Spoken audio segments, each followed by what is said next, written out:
I'm going to make you work for your dollar. Say something with that great radio voice. When you're listening to nothing but the best of oldies, you're listening to Magic 98.9. In 2011, a YouTube video of a destitute man with unique talent exploded on the internet. To many, Ted Williams was just a drug-addicted, homeless person who had a golden voice.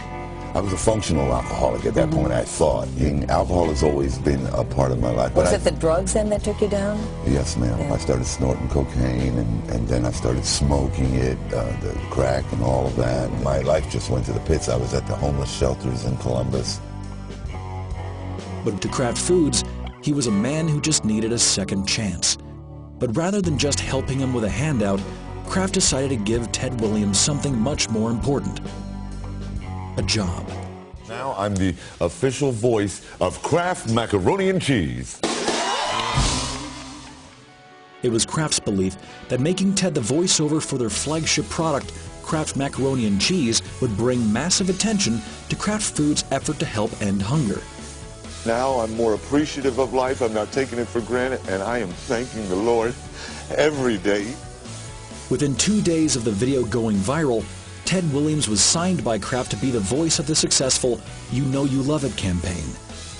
A feat within itself, considering the huge risk a multi-billion-dollar corporation was taking by hiring him.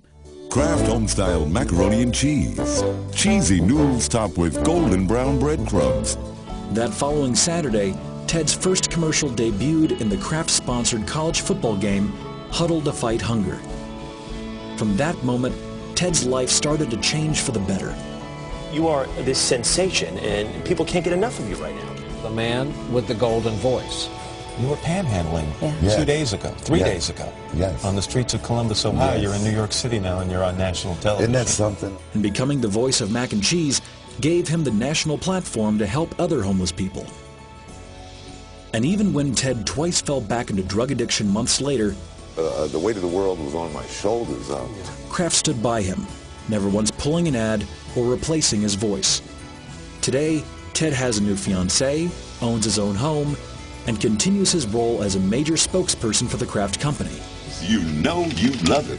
But his value to the homeless community as their golden voice is infinite, a reward that was well worth the risk. I mean, now I want to try to really focus on the Second Chance Foundation, at which I want to give back to what America has given me.